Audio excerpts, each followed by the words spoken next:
अच्छा, आज का जो एपिसोड है ना, ये हमारे पॉडकास्ट का, this is very dear to my heart. Because देखिए, जब मैं अपनी बात करती हूँ तो हमारे टाइप के जो लोग होते हैं ना, हम लोग फ्लैशबैक जनरेशन्स हैं। हम 90s 80s के किड्स हैं, और जब हमें हमारे जैसे ही लोग मिल जाते हैं तो हम बहुत खुश हो जाते हैं। तो हमारे आज के जो गेस्ट हैं वो भी हमारी तरह फ्लैशबैक जनरेशन है, and he wears a number of hats. All India Radio, times FM, BBC, उसके बाद एक बहुत ही अकम्पलिश्ड फिल्म मेकर है, एक बहुत सक्सेसफुल कंपनी चला रहे हैं। लेकिन आज की जो मैं शुरुआत करूँगी ना, वो ऐसी चीज़ से करूँगी जो सिर्फ इनके पास है वो हासिल करने का तजुर्बा। लिम्का बुक ऑफ रिकॉर्ड्स में इनका नाम है for having described the maximum number of films. Please welcome Naren Joshi, हमारे दोस्त। आपने फ्लैशबैक कहा तो मुझे अपनी उम्र का थोड़ा देखना पड़ गया। तो मैं शुरुआत करूंगी ये ऑडियो डिस्क्रिप्शन से। मतलब first of all tell me what is it, और आपके पहले ये कभी किसी ने क्यों नहीं किया? बहुत समय पहले हम लोग रेडियो पर कमेंट्री सुना करते थे क्रिकेट की। हाँ। तो हम इमेजिन करते हैं कि बैट्समैन उधर खड़ा होगा, बॉलर उधर खड़ा होगा, फील्ड ऐसी होगी, है ना, बॉल उधर गया तो बैट्समैन दौड़ा होगा, समथिंग। तो हम इमेजिन करते हैं क्योंकि हम देख नहीं पाते हैं। ऐसा ही कुछ ऑडियो डिस्क्रिप्शन भी है।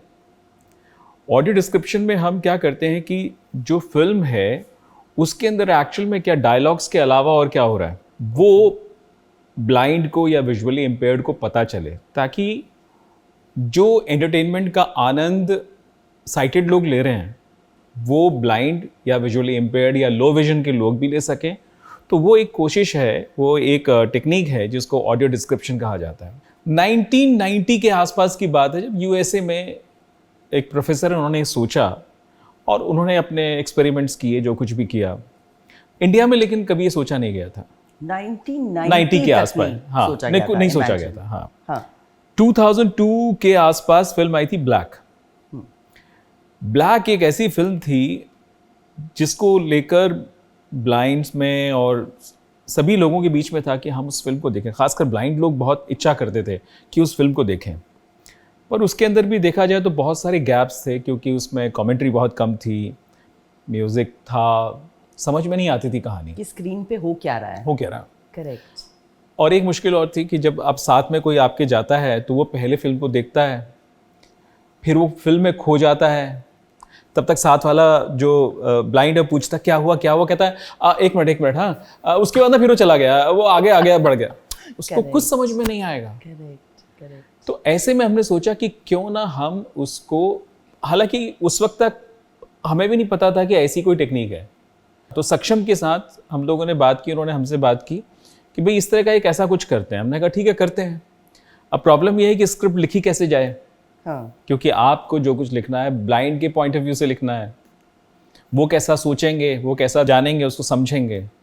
तो हमने क्या किया कि पहले फिल्म को करीब 10-15 बार, 12 बार, 15 बार फिल्म को देखा। फिर उसके जो गैप्स थे, एक्चुअली डायलॉग को डिस्टर्ब नहीं कर सकते हैं, सॉन्ग को डिस्टर्ब नहीं कर सकते हैं, म्यूजिक तो हाँ, तो उस गैप के बीच में कितने वर्ड्स आएंगे। फॉर एग्जाम्पल, अगर उसके बीच में 10 सेकेंड्स हैं, हाँ, अगर आपके पास 10 सेकेंड्स का गैप, तो 10 सेकेंड्स में स्क्रीन पर क्या हो रहा है ये डिस्क्राइब करने के लिए आपके पास कितने वर्ड्स होने चाहिए। क्योंकि आप नहीं तो ज़्यादा बोलेंगे तो ओवरलैप हो जाएगा, कम बोलेंगे तो शायद वो मैसेज लोगों तक पहुंच नहीं पाएगा। हाँ। तो हमने क्या किया, जो ब्लाइंड कम्युनिटी के साथ बैठकर उनके साथ हमने, जैसे प्री टेस्ट होता है, हाँ, हमने प्री टेस्ट किया। 4 लोगों को बैठाया, उनको फिल्म दिखाई, क्या प्रॉब्लम लगी आपको हमारी स्क्रिप्ट में, इसके अंदर ये नहीं होना चाहिए था, ये नहीं होना चाहिए था, ये नहीं होना चाहिए था। ओके। फिर दोबारा सारी फिल्म को रिकॉर्ड किया, फिर दोबारा से दिखाया, अब आपको क्या लगता है इसके अंदर ये अच्छा था, ये अच्छा था, लेकिन ये ठीक नहीं था, ये ठीक नहीं था। ओके, फिर रिकॉर्ड किया। तो ऐसे ग्रेजुअली हमने उसको सीखा कि किस तरह से हुआ। और मैं ये भी बता दूं सब लोगों को कि नरेन जोशी, क्योंकि हम ब्लैक की बात कर रहे हैं, तो ये हमारी जितनी भी विजुअली चैलेंज कम्युनिटी है उसके अमिताभ बच्चन हैं। मैंने बिल्कुल गलत नहीं बोला है। तो मैं एक इंसिडेंट बताती हूँ। हमारे एक कॉमन मित्र हैं, मैंने फ़ोन मिलाया और मैंने कहा मैं आपकी किसी से बात कराना चाहती हूँ। और मैंने जब नरेन जी को फ़ोन दिया तो उन्होंने पता है क्या डायलॉग बोला? उन्होंने बोला कपिल देव आ रहे हैं दाईं तरफ से बॉल फेंकने के लिए। And it was so amazing. So tell me, जब आपने ये किया था, did you realize you will become so popular and कि लिम्का बुक ऑफ रिकॉर्ड्स में नाम आ जाएगा, या फिर इसका इतना स्ट्रॉन्ग इम्पैक्ट पड़ेगा? नहीं, ऐसा नहीं सोचा था। जब कोई ब्लाइंड होता था उसके लिए लोग कहते थे कि वो थिएटर में जाके क्या करेगा, घर में बैठा रहेगा ना, फिल्म देखने का काम तो उसका है, जो थिएटर में जाएगा, जो साइटेड है वो जाएगा। तो क्या उसका राइट नहीं है थिएटर में जाने का? क्या उसका राइट नहीं है उस जो एंटरटेनमेंट का आनंद आप ले रहे हैं उसका? हम एक ऐसी कम्युनिटी की बात करते हैं, एक ऐसे देश की बात करते हैं जहाँ सब बराबर हैं, तो कुछ लोग क्यों पीछे रह जाएंगे? तो हम इस फील्ड से जुड़े हुए लोग हैं, हम रेडियो से जुड़े हुए लोग हैं, हम लोग टीवी से जुड़े हुए लोग हैं, तो हम क्या कर सकते हैं, अपना कंट्रीब्यूशन क्या हो सकता है? हम लोगों ने फिर इस तरह से कंट्रीब्यूट किया। वंडरफुल। तो नरेन, मैं ये जानना चाहती हूँ, हम दोनों ने एक साथ शुरुआत की थी रेडियो में, ऑल इंडिया रेडियो में। I remember we were all there, कितने मजे आते थे। कनाडा वाले aunty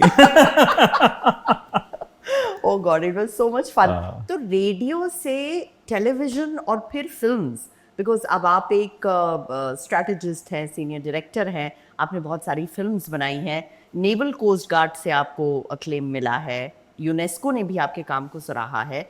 so and we talk about original echo, correct? तो ओरिजिन आपकी हुई रेडियो से, ओरिजिनल एको। तो रेडियो की ट्रेनिंग का ऐसा कौन सा हिस्सा था जो आगे जाके आपको फिल्म मेकिंग में काम आया, या ऐसा लगता है कि रेडियो का ही एक ब्लोन अप वर्जन है एवरीथिंग एल्स? एक्चुअली देखा जाए तो रेडियो की ट्रेनिंग का बहुत बड़ा हिस्सा अपनी ज़िंदगी में हर पल काम आता है। आपके जो इमोशंस हैं, वो जो फीलिंग्स हैं, जो आपके वर्ड्स में उतार चढ़ाव हैं, जो पॉजेज हैं, वो आप माइक के आगे बोलते हैं। इस तरह बोलते हैं क्योंकि आप किसी एक ऑडियंस से बात कर रहे हैं। Correct. वो ऑडियंस आपकी अपनी कोई ऑडियंस है, आपका कोई जानने वाला, आपका पड़ोसी है, आपका दोस्त है, आप किसी एक से बात कर रहे हैं, उसको अपनी बात बता रहे हैं। वही बात हमने ऑडियो डिस्क्रिप्शन में भी की कि स्क्रीन पर जो हो रहा है वो वैसी ही बात कि मैं आपके साथ बैठ के आपको बता रहा हूं कि स्क्रीन पे क्या हो रहा है। वंडरफुल। समय बदल रहा है कि आज ऑडियो डिस्क्रिप्शन एक रिक्वायरमेंट बन गया है, सेंसर की रिक्वायरमेंट है कि आपके फिल्म सेंसर सर्टिफिकेट लेने के लिए आपको उसका ऑडियो डिस्क्रिप्शन करना ज़रूरी होगा। तो उसमें AI वॉइसेस का यूज़ होता है। Right, and that they lack a lot of emotion. Yes. I think वो जो ह्यूमन कनेक्ट है हमारी, जो लाइन आवाज आपने अभी में। कही कि कपिल देव आ रहे हैं बाएं से दाएं दौड़ते हुए, Exactly. आप सोचिए कि स्टेडियम में 60,000 लोग हैं, बैठे हुए हैं, या 50,000 लोग बैठे हुए हैं। उन 50,000 लोगों के बीच में उनका एक बहुत बड़ा साउंड आ रहा है, कपिल कपिल कपिल, और उसके बाद वो कपिल बॉल लेने भाग रहे हैं। जो कमेंटेटर होगा या जो ऑडियो डिस्क्राइबर होगा, तो उसकी फीलिंग भी तो वैसे ही होगी ना। Yes. ठीक दूसरी साइड से अगर आप किसी एक इमोशनल सीन पे हैं जहाँ पर बहुत सैड है, एक पीछे बहुत एक सैड फ्लूट बज रहा है, या सारंगी बज रही है, या सितार बज रहा है सैड, और ऐसे कुछ डायलॉग्स हैं जिसके अंदर वो बहुत सैडनेस है, वहाँ पर आप वैसे ही बोल रहे होंगे, वैसे ही उसको समझा रहे होंगे। Correct. तो ये डिफरेंस जो है वो नहीं देखा जा रहा, ये एक बहुत बड़ा ड्रॉबैक है। हाँ. पर ठीक है, पॉजिटिव बात ये है कि आज ऑडियो डिस्क्रिप्शन होने लग गए सभी के, तो ये अच्छी बात है। हाँ, लेकिन हमारा आपका जॉब पक्का है हमारी नौकरी बरकरार है। सबसे ज्यादा मुश्किल कौन सा जॉनरा रहा ऑडियो डिस्क्रिप्शन के लिए, और क्यों? देखिए, जहाँ एक्शन है बहुत सारा, या जैसे कार्टून फिल्म्स हैं, हाँ. कार्टून में एक्शंस बहुत ज़्यादा होते हैं, कलर्स बहुत होते हैं, वहाँ डिस्क्राइब करने में आपका चैलेंज है कि आप उतने ही कम टाइम में, क्योंकि उसमें कार्टून फिल्म्स में एक्शन बहुत जल्दी जल्दी हो रहे होते हैं, क्विक कट्स हो रहे क्विक होते हैं। है। करेक्ट। अगर स्क्रीन पर पैरेलल टाइम पे 3 चीज़ें दिखाई दे रही हैं आपको, कौन सी चीज़ इंपॉर्टेंट है मेरे ऑडियंस के लिए, वो आपको सिलेक्ट करना होता है कि इन 3 में से मैं अगर ये बताऊंगा तो उनको कहानी अच्छी तरह समझ में आ जाएगी, क्योंकि 3 तो बता नहीं सकता। हाँ. अच्छा, कहीं पर गैप्स 3 सेकंड का होता है, कहीं पे 2 सेकंड का होता है, कहीं 5 सेकंड का होता है। अब 2 सेकंड के अंदर आप क्या बता सकते हैं, आपको वो देखना पड़ेगा। 5 सेकंड्स में आप क्या बता सकते हैं, वो आपको देखना पड़ेगा। Now we are going back to radio. सारे रेडियो स्टेशंस में कौन सा एनवायरनमेंट आपको सबसे ज्यादा कंड्यूसिव लगा, सबसे ज्यादा प्रोग्रेसिव लगा? What helped you the most? मैं एक्चुअली टाइम्स के बारे में ज़रूर कहना चाहूँगा, जो बाद में कन्वर्ट होकर रेडियो मिर्ची बना। टाइम्स में जब भी हमने काम किया, आपने भी रेडियो मिर्ची में काम किया है, एक वहाँ एक्सपेरिमेंट करने के लिए छूट उन्होंने दी है। अगर मुझे 8 घंटे के लिए स्टूडियो चाहिए, उस टाइम एक कॉस्ट होती थी स्टूडियो की, स्टूडियो बहुत कम होते थे, बड़ी मारामारी होती होती थी। अगर मैंने 8 घंटे के लिए स्टूडियो लिया है या 10 घंटे के लिया, तो मेरे पास मुझ पर कोई क्वेश्चन नहीं है कि आपने इतनी देर के लिए क्यों लिया। हाँ. और अगर मैं कोई किसी तरह का कोई एक्सपेरिमेंट करना चाहता हूँ कि यार चलो, जैसे मैंने कैरेक्टर किया था कि उस टाइम पे क्या था कि ये भूत और उसका कुछ था, तो मैंने एक डुअल कैरेक्टर बनाया कि एक वो इंसान जो है वो फंस गया और वो भूत से बातें कर रहा है और साथ साथ सॉन्ग्स भी आ रहे हैं, एक स्टोरी थी। ओके. तो उसमें काफ़ी टाइम लगा, पर वो हमेशा तैयार रहते थे या तैयार रहते हैं अभी भी कि अगर कोई भी उनका आरजे कोई एक्सपेरिमेंट करना चाहता है तो उस पर कभी भी मतलब वो रोकते नहीं हैं। ये बहुत अच्छी बात है। AIR में हमारे पास लिमिटेशंस थी। अब मुझे बताइए, ऑडियो डिस्क्रिप्शन का फ्यूचर क्या है? You are still doing it, what's the next big thing? कोई ब्लाइंड आज मार्केट जाना चाहता है शॉपिंग करने के लिए, तो वो ऑडियो डिस्क्राइबर की सर्विसेज लेता है बाहर पर आवर बेसिस। राइट. वो डिस्क्राइबर आपके घर आएगा, आपकी गाड़ी में बैठेगा, आपको बताएगा कि राइट साइड में क्या है, लेफ्ट साइड में क्या, आगे कौन सी कार जा रही है, पीछे कौन सी कार आ रही है, कार का कलर क्या है। देन उसके बाद जिस स्टोर में जाना है वो स्टोर का बोर्ड कैसा है, एंट्रेंस कैसा है, लोग कैसे हैं। उसके बाद अंदर जाएगा कि वहाँ पर किस किस तरह के कलर्स के गारमेंट्स हैं या जो भी आप ख़रीदना चाहते हैं सामान, वो कैसा है।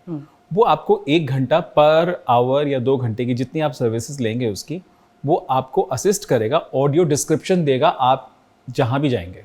तो वो एक ये सर्विसेज वहाँ पर ये हुई है। तो बहुत सारे जो ऑडियो डिस्क्राइबर हैं अब वो फ्रीलांस बेसिस पे काम करते हैं। दूसरा है कि स्टेडियम में एक शो हो रहा है, अब उस स्टेडियम में जो शो हो रहा है उसमें लोग कैसे बैठे हैं, तो वो आप ऑडियो डिस्क्राइबर की सर्विसेज लेते हैं वहाँ पर कि इस 4 लोगों के लिए हमने ऑडियो डिस्क्राइबर हायर किया हुआ है। साउंड के साथ साथ वो आपको बताया कि स्टेडियम में हो क्या रहा है, सेंटर में क्या हो रहा है, डांस, अगर वो डांस का कोई प्रोग्राम है या कुछ ऐसा है तो उन्होंने कौन से कलर्स के कपड़े पहने हैं, वो किस तरह मूवमेंट लेके आगे आ रहे हैं, ये आ रहे हैं। और फिर उसके अलावा जो टूरिस्ट आते हैं, तो ब्लाइंड टूरिस्ट आ गए, 4 या 6 लोग आ गए, अब उनको कोई मॉन्यूमेंट घुमाने लेके जाना है, तो गाइड तो है ही, पर ऑडियो डिस्क्राइबर है वो बताने के लिए कि वो कैसे जाएंगे, कौन सा कलर कौन सा क्या है। अब गाइड बताएगा इसका ये है, इसका ये है। अब वो फिर वो बताएगा कि ये राइट साइड में ये, लेफ्ट में ये है, ऐसे रास्ता है या ऐसे फ्लावर्स हैं, इस तरह का है। पर अभी टाइम है, लेट्स होप ये होता है। सो ग्रेट, हमारा अभी खत्म नहीं हुआ है बातचीत, अभी बाकी है। नहीं, अब हमें जाना है, पिक्चर अभी बाकी है, पिक्चर अभी बाकी है। Okay, so now I am going to my rapid fire. आपको जल्दी जल्दी जवाब देना है, थोड़ा बहुत सोच भी सकते हैं आप। तो पहला सवाल आपका ये है, कौन सी ऐसी मेजर बॉलीवुड हिट है which was a greater challenge to describe, 3 idiots या दंगल, और क्यों? दोनों एक जैसी लगती है मुझे, तो ऐसा कुछ नहीं है, पर अगर आप कहें तो दंगल। मज़ा किस में आया ज़्यादा? मज़ा 3 इडियट्स में ज़्यादा मज़ा आया, क्योंकि उसमें काफ़ी इमोशंस भी हैं और कॉमेडी भी है और बहुत सारी चीज़ें, टाइमिंग भी है, तो इसलिए ज़्यादा मज़ा उसमें आया। Okay, wonderful. आपको बहुत सारे लोगों से अप्रिसिएशन मिला है, you been awarded, Limca book of records में भी आप हैं। So if I have to ask you to choose, आपको यूनेस्को ने सराहा है और ब्लाइंड एसोसिएशन ऑफ अमेरिका ने भी आपके एफर्ट्स को सराहा है, which was more important for you? मैं यूनेस्को इसलिए कह रहा हूँ, हालांकि दोनों ही इंपॉर्टेंट है, पर यूनेस्को में इसलिए कह रहा हूँ कि यूनेस्को ने पूरे ओवरऑल जो हमारा काम था फिल्म्स को लेके, उस पे उन्होंने काफ़ी सराहना की है। कि इतने लेवल पे स्टार्ट करना और इस लेवल तक, एक लेवल पर आके उसको आगे लेके जाना। और शुरुआती दौर में यूनेस्को ने बहुत मदद भी की थी हम लोगों की। International film festival of India जो थे 3-4 साल या लगातार 3 या 4 साल हम लोगों ने लगातार उसमें फिल्म स्क्रीन की है, उसमें यूनेस्को ने काफ़ी सपोर्ट किया था। गवर्नमेंट ऑफ इंडिया का सपोर्ट तो था ही, गवर्नमेंट ऑफ इंडिया ने सपोर्ट किया, इफ़ी ने काफ़ी सपोर्ट किया उसमें, तो इसलिए मुझे लगता है कि उन्होंने काफ़ी सपोर्ट किया जिससे लोगों तक बात पहुंची। ऑडियो डिस्क्रिप्शन के लिए अगर आपसे मैं पूछूं कि सबसे इम्पॉर्टेंट क्रिटिकल स्किल क्या है? देखिए, जब तक आप अपने आप को एक लो विजन या ब्लाइंड के नज़रिए से नहीं सोचेंगे फिल्म को, तब तक तो नहीं होगा। आज भी लोग ऑडियो डिस्क्रिप्शन कर रहे हैं, ऐसा नहीं कर रहे हैं, पर अनफॉर्चुनेटली वैसा नहीं सोच पा रहे हैं। उसके लिए पहले हमें उन लोगों के साथ में रहना पड़ेगा। और ऐसा नहीं कि हमसे कोई अलग है, हम सब लोग एक जैसे ही हैं। एक एज में आने के बाद में, अभी चश्मा लग गया है, थोड़े टाइम बाद दिखना और कम हो जाएगा, हम सब लोग एक जैसे हैं, लेकिन हमें उसको फील करना होगा, तभी हम अच्छी तरह से ऑडियो डिस्क्राइब कर पाएंगे। तो पहला तो ये। दूसरी बात ये है कि आपका क्लैरिटी ऑफ साउंड, आपका वॉइस है, ताकि आप अच्छा बोल सकें, शब्दों का उच्चारण ठीक हो आपका, ताकि आप अच्छी तरह से समझा सकें, और आपके पास ऑल्टरनेट वर्ड्स हों कई सारे, ताकि आपको पता है कि 5 सेकंड के अंदर अगर मैं मुझे इतने ही वर्ड्स पता हैं, या मैं उसके ऑल्टरनेट वर्ड्स अगर आपको पता है, तो आप 5 सेकंड में उस कमेंट्री को सम अप कर पाएंगे या लिख पाएंगे। तो वो आप में स्किल्स होना चाहिए, और वो समय रहते करने से ही आ जाता है। आपने सक्षम जो एनजीओ है उसके साथ मिलकर ये पूरा इनिशिएटिव स्टार्ट किया है, तो कौन सी पार्टनरशिप ज़्यादा आपके आपके इनिशिएटिव को पावरफुल बनाने में काम आई? सुषमा सेठ द वेटरन एक्ट्रेस, या फिर रमी सेठ जी? रमी सेठ, क्योंकि वो फाउंडर डायरेक्टर हैं सक्षम की जी, और पहली बार वही हमारे पास आई थी जब, ताकि नरेंद्र कुछ ऐसा करते हैं, क्योंकि वो वीआईज के साथ काफ़ी काम करती हैं, तो उन्होंने कहा कि ऐसा कुछ करना चाहिए, और उन्हीं के साथ मेरा फर्स्ट डिस्कशन हुआ था इस बारे में कि कैसे हम करेंगे, क्या कर सकते हैं, और उन्हीं के साथ रह के नैब में या कई जगह जाके हमने प्री टेस्ट किए हैं, तो नेचुरली रमी सेठ मैम। आखिरी सवाल जो मैं खुद भी इसका जवाब जानना चाहती हूँ, कौन सी फिल्म डिस्क्रिप्शन के लिए ज़्यादा मुश्किल लगी? वॉज इट बर्फी और वॉज इट शोले? क्योंकि कभी कभी मुझे लगता है बर्फी में तो कुछ काम ही नहीं करना पड़ा होगा आपको। एक्चुअली बर्फी में सबसे ज़्यादा काम करना पड़ा।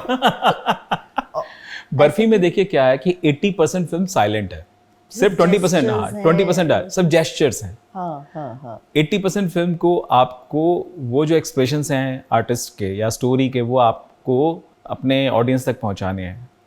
तो आपको लिखना वैसे ही पड़ेगा, लिखने के अलावा उन एक्सप्रेशंस को अपने शब्दों में एक्सप्रेस करना पड़ेगा। Naturally barfi. Wonderful, it was absolutely amazing speaking to you, Narendra. और मुझे ऐसा लग रहा है कि आप हमारे रेगुलर गेस्ट, को होस्ट कम होस्ट। पर ये देखिए शो आपका है आरजे सिमरन। हम इसमें कब्जा नहीं करने वाले। अच्छा ठीक है, बट हम आपको बार बार बुलाएंगे। And thank you so much for coming over. Wonderful, thank you so much. और आपसे जल्द मिलेंगे एक और ऐसे ही इंटरेस्टिंग इंस्पायरिंग कॉन्वर्सेशन को लेकर ऑफ एयर ओरिजिनल्स में।